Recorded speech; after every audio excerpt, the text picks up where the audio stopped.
Assessment, evaluation, evaluation, assessment. Assessment को हम कहते हैं आकलन और इवैल्यूएशन को हम कहते हैं मूल्यांकन। तो एक क्वेश्चन जो अक्सर हमें परेशान करता है कि क्या असेसमेंट और इवैल्यूएशन दोनों सेम है या डिफरेंट है। तो एक एग्जाम्पल के थ्रू हम इसको समझने का भी प्रयास करते हैं कि अगर एक टाइम पीरियड में एक टीचर ने अपनी क्लास के स्टूडेंट को कितना पढ़ाया है, इस चीज़ का पता लगाने के लिए टेस्ट कंडक्ट किया जाता है, परीक्षाएं ली जाती हैं और जो रिजल्ट आता है उस बेस पर यह पता लगाया जाता है कि स्टूडेंट ने एक टाइम पीरियड में कितना सीखा है, कितना समझा है, जो लर्निंग ऑब्जेक्टिव थे वो किस सीमा तक फुलफिल हुए हैं। तो इस चीज़ का पता लगाना कि स्टूडेंट ने कितना सीखा है, कितना लर्न किया है, तो एक क्या हो गया, इवैल्यूएशन हो गया, मूल्यांकन हो गया। लेकिन क्लासरूम में टीचिंग लर्निंग के टाइम जब स्टूडेंट सीख रहा होता है तो उस टाइम स्टूडेंट को क्या कौन कौन सी प्रॉब्लम हो रही है सीखने में, तो उन प्रॉब्लम्स का पता लगाकर और उन प्रॉब्लम्स को दूर करना, एक क्या हो गया, असेसमेंट हो गया। तो असेस करना कि स्टूडेंट ने कितना सीखा है और सीखते टाइम उसको कितनी प्रॉब्लम हो रही है, क्या क्या प्रॉब्लम हो रही है, तो ये चीज़ क्या है, असेसमेंट है, आकलन है।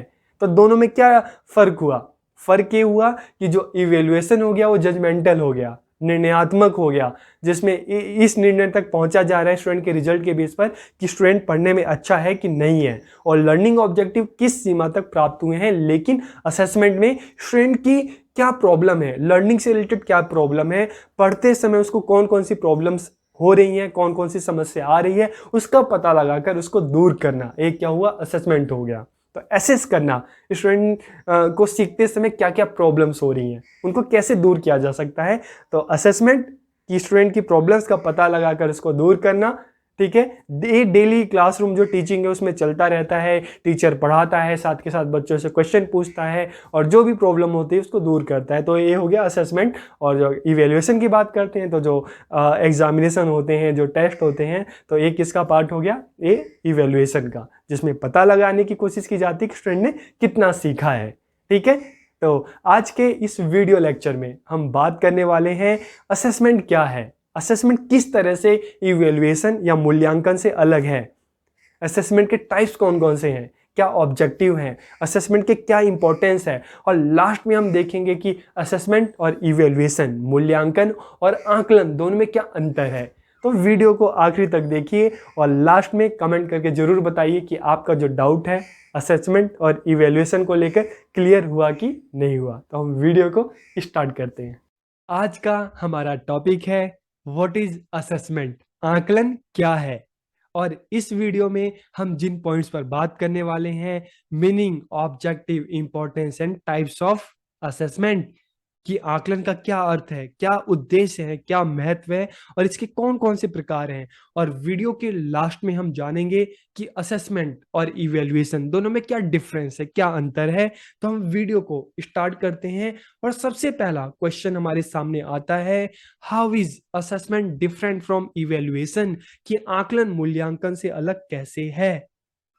तो सबसे पहला जो हमारे सामने आंसर आता है कि दोनों का रीजन अलग है, अलग अलग रीजन से असेसमेंट भी कंडक्ट किया जाता है और एक अलग रीजन को लेकर इवैल्यूएशन भी कंडक्ट किया जाता है। तो दोनों का रीजन अलग है, दोनों का पर्पस अलग है, तो इसको भी हम समझ लेते हैं। तो सबसे पहले अगर हम असेसमेंट की बात करते हैं, आकलन की बात करते हैं, तो आकलन का मतलब क्या है कि क्लासरूम में जब टीचिंग लर्निंग जो चलता है तो उसमें स्टूडेंट की क्या प्रॉब्लम है, लर्निंग में स्टूडेंट को कौन कौन सी प्रॉब्लम आती है, तो उसको असेस करना, उसका पता लगाना और पता लगाकर उन प्रॉब्लम्स को दूर करना। तो एक किसका पर्पज है, किसका उद्देश्य है, ये असेसमेंट का पर्पज है, ठीक है। ये आकलन का उद्देश्य है कि क्लासरूम में टीचिंग लर्निंग के टाइम स्टूडेंट को जो प्रॉब्लम आ रही है उसको आइडेंटिफाई करना और उसको दूर करने का प्रयास करना। तो इसलिए हम कहते हैं असेसमेंट जो है एक डायग्नोस्टिक है, ये नैदानिक है, जिसमें स्टूडेंट की समस्याओं का पता लगाकर उनको दूर करने की कोशिश की जा रही है। लेकिन अगर हम इवेल्युएशन की बात करें, मूल्यांकन की बात करें, तो एक टाइम पीरियड में, चाहे 1 मंथ हो गया, 3 मंथ हो गया, 1 ईयर हो गया, एक टाइम पीरियड में स्टूडेंट ने कितना सीखा है, इस चीज का पता लगाने के लिए टेस्ट कंडक्ट किए जाते हैं, एग्जाम लिए जाते हैं, ताकि यह पता लगाया जा सके कि टाइम पीरियड में स्टूडेंट ने कितना सीखा है।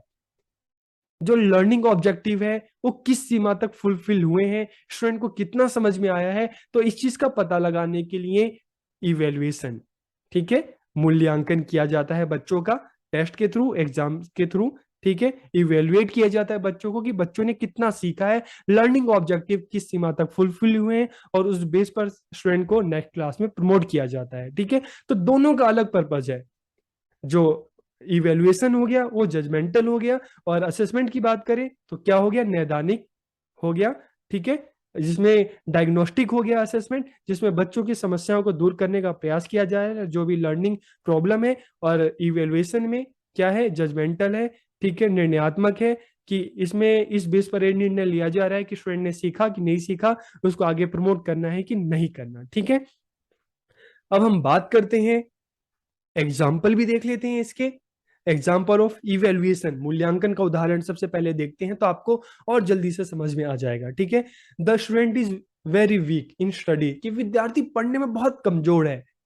तो इससे हमें क्या पता चल रहा है, इवेल्युएशन इज जजमेंटल, मूल्यांकन जो है निर्णयात्मक होता है। लेकिन अगर हम असेसमेंट की बात करें, if the student is given extra time he she can do well in study, कि अगर बच्चों को अतिरिक्त समय दिया जाए तो वो और अच्छा कर सकते हैं और बेहतर कर सकते हैं। तो देखिए दोनों एग्जाम्पल है जिसमें हमें इवेल्युएशन के बारे में पता चल रहा है कि वो उसके थ्रू ये पता लगाया जाता है कि बच्चों ने एक टाइम पीरियड में कितना सीखा है, तो उस बेस पर निर्णय लिया जाता है कि स्टूडेंट इंटेलिजेंट है या वीक है या एवरेज है। लेकिन अगर हम असेसमेंट की बात करें, जो क्लासरूम में जो टीचिंग लर्निंग के टाइम जो बच्चों को असेस किया जाता है, तो इसमें बच्चों की प्रॉब्लम्स का पता लगाना और उनको किस तरह से दूर किया जा सकता है, इस चीज का करना, ठीक है। तो ये क्या हो गया, ये असेसमेंट हो गया। तो आपको अभी तक समझ में आ गया होगा कि इवेल्युएशन किस तरह से असेसमेंट से अलग है, या असेसमेंट किस तरह से इवेल्युएशन से, मूल्यांकन से अलग है, ठीक है। अब हम इसके मीनिंग की भी बात करते हैं, ठीक है। तो व्हाट इज असेसमेंट, आकलन क्या है। तो assessment is classroom research to provide useful feedback for the improvement of teaching and learning, कि आकलन शिक्षण और अधिगम के सुधार के लिए उपयोगी प्रतिक्रिया प्रदान करने के लिए कक्षा का अनुसंधान है। अनुसंधान मतलब क्लास में जो डेली टीचिंग लर्निंग चल रही है उसमें बच्चों को देखना, जो भी बच्चों का काम है, जो भी बच्चों का आंसर है, क्लासरूम में जो भी इनकी इन्वॉल्वमेंट है, तो उस चीज को देखकर पता लगाना, एक तरह का रिसर्च कि बच्चों की क्या प्रॉब्लम्स है, कौन सा बच्चा बोलने में अच्छा है, लिखने में अच्छा है, ठीक है, किस बच्चे को लिखने में बोलने में प्रॉब्लम हो रही है, तो इस चीज को असेस करना, उनकी प्रॉब्लम्स का पता लगाना और उसको दूर करने का प्रयास करना, ठीक है। तो इसलिए इसको क्लासरूम रिसर्च कहा गया है, और उस बेस पर बच्चों को फीडबैक देना, ठीक है, और जो भी इंप्रूवमेंट है, जो भी सुधार है उसको करना, ठीक है। Assessment is the systematic collection, review and use of qualitative and quantitative data to improve student learning and development, कि आकलन में क्या किया जाता है, विद्यार्थी अधिगम और विकास में सुधार के लिए गुणात्मक और मात्रात्मक आंकड़ों को व्यवस्थित संग्रह किया जाता है, उसकी समीक्षा की जाती है और उसका उपयोग किया जाता है। तो असेसमेंट में क्या किया जा रहा है, असेस किया जा रहा है, स्टूडेंट की जो भी प्रॉब्लम है उसका पता लगाया जा रहा है, किसके थ्रू, रिसर्च के थ्रू, ठीक है। चाहे डाटा कलेक्शन हो गया, चाहे रिव्यू करना हो गया, चाहे क्वालिटेटिव या क्वांटिटेटिव, जो भी डाटा है उसके थ्रू क्या किया जा रहा है, स्टूडेंट की प्रॉब्लम्स को आइडेंटिफाई किया जा रहा है और उसको दूर करने का प्रयास किया जा रहा है, ताकि जो स्टूडेंट की जो लर्निंग प्रॉब्लम है उसको दूर करके उसको आगे बढ़ाया जा सके, ठीक है। तो दोनों में हमें फर्क समझ में आ रहा है कि इवेल्युएशन जो है और निर्णयात्मक है, जजमेंटल है, लेकिन असेसमेंट जो है वो किस लिए कंडक्ट किया जाता है, बच्चों की जो टीचिंग लर्निंग, बच्चों की जो लर्निंग से रिलेटेड जो प्रॉब्लम है उसको दूर करने के लिए, ठीक है। Assessment is the systematic process of documenting and using empirical data to measure knowledge, skill, attitude and beliefs, कि आकलन ज्ञान, कौशल, दृष्टिकोण और विश्वासों को मापने के लिए अब अनुभवजन्य आंकड़ों को दस्तावेजीकरण और उपयोग करने की व्यवस्थित प्रक्रिया है। तो देखो इंपिरिकल डाटा, इंपिरिकल का मतलब है कि जो भी जो डाटा है, चाहे हम बच्चों को देखकर डेली हमारी जो उनकी ऑब्जर्वेशन है, ठीक है, या जो भी बच्चों का जो रिजल्ट है, ठीक है, तो जो भी डाटा कलेक्ट कर रहे हैं, हम रिसर्च कर रहे हैं, उस बेस पर स्टूडेंट के बारे में पता लगाना कि क्या प्रॉब्लम्स है और उसको किस तरह से दूर किया जा सकता है, ठीक है। तो ओवरऑल अगर हम एक कंक्लूजन निकालें तो assessment is an attempt to improve the direction of learning of the student, कि विद्यार्थियों की अधिगम की दिशा में सुधार करने का जो प्रयास है, इसे हम क्या कहते हैं, आकलन कहते हैं। तो एक बार फिर से आप इसको पढ़ सकते हैं कि assessment is an attempt to improve the direction of learning of the student, कि विद्यार्थियों की अधिगम की दिशा में सुधार का प्रयास करना आकलन है, उनको सुधार करना, इंप्रूवमेंट लाना, ठीक है, और उसके बाद उनको एक सही डायरेक्शन में उनको गाइड करना, आगे बढ़ाना, ठीक है। अब हम जान लेते हैं टाइप्स ऑफ असेसमेंट, कि आकलन के कौन कौन से प्रकार हैं। तो देखिए, असेसमेंट दो तरह से होते हैं, फॉर्मेटिव होते हैं। फॉर्मेटिव रचनात्मक, इसका मतलब क्या है कि क्लासरूम टीचिंग लर्निंग के टाइम, मान लो टीचर है क्लासरूम में बच्चों को पढ़ा रहा है, पढ़ाते हुए साथ के साथ बच्चों से क्वेश्चन कर रहा है, तो क्वेश्चन के थ्रू उसको फीडबैक मिल रहा है कि हाँ बच्चों को समझ में आ रहा है कि नहीं। तो डेली आपने भी देखा होगा क्लास में जब टीचर्स पढ़ाते हैं तो साथ के साथ आपसे क्वेश्चन पूछते रहते हैं, ताकि वो पता लगाते हैं कि आपको कितना समझ में आया। तो क्लासरूम में जब इस तरह का जो असेसमेंट होता है, आकलन होता है डेली क्लासरूम में इस तरह का, तो उसे हम कहते हैं फॉर्मेटिव, जो क्लास में टीचिंग लर्निंग के टाइम लिया जाता है, ठीक है, डेली।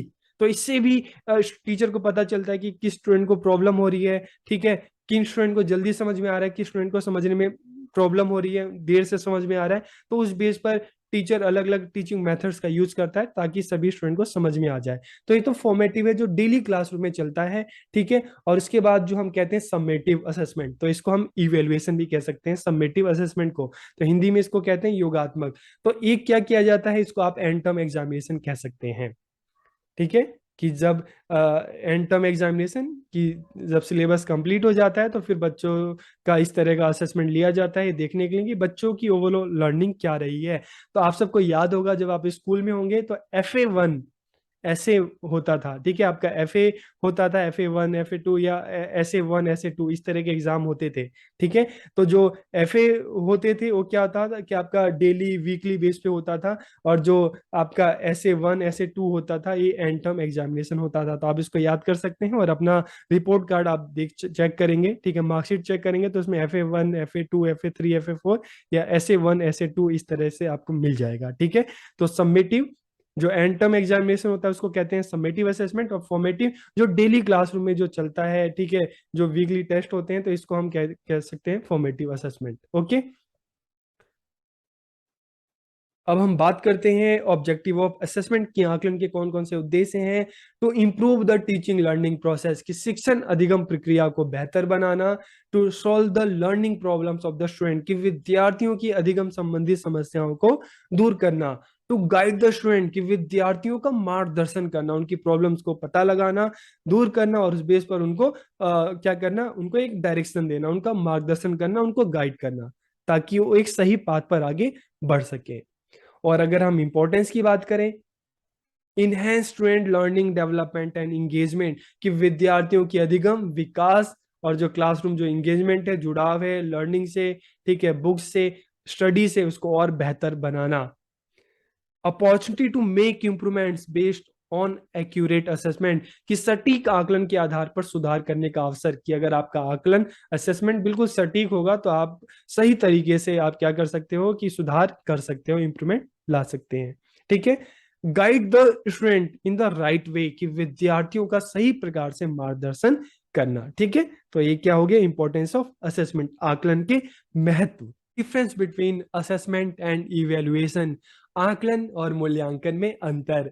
तो सबसे पहले अगर हम असेसमेंट की बात करें, आकलन की बात करें, तो यह जांचता है कि अधिगम कैसा चल रहा है। तो इसका संबंध किससे है, इसका संबंध क्लासरूम में जो टीचिंग लर्निंग हो रही है उससे है। टीचर क्लास में जाता है, बच्चों को पढ़ाता है, और साथ के साथ ये भी पता लगाने की कोशिश करता है कि स्टूडेंट सीख रहे हैं कि नहीं, और किन स्टूडेंट को सीखने में प्रॉब्लम हो रही है। तो इसके लिए टीचर क्या करता है, बच्चों से क्वेश्चन करता है, और उन क्वेश्चन से टीचर को पता चलता है कि किस बच्चों को समझ में आ रहा है, किस बच्चे को समझ में नहीं आ रहा, और किसी को प्रॉब्लम हो रही हो तो साथ के साथ उन प्रॉब्लम्स को भी दूर करने की टीचर कोशिश करता है। लेकिन अगर हम इवेल्युएशन की बात करें, मूल्यांकन की बात करें, तो यह परीक्षण करता है कि बच्चों ने क्या सीखा है। तो एक टाइम पीरियड में, चाहे 3 मंथ हो गया, 6 मंथ हो गया, 1 ईयर हो गया, एक टाइम पीरियड में बच्चों ने कितना सीखा है।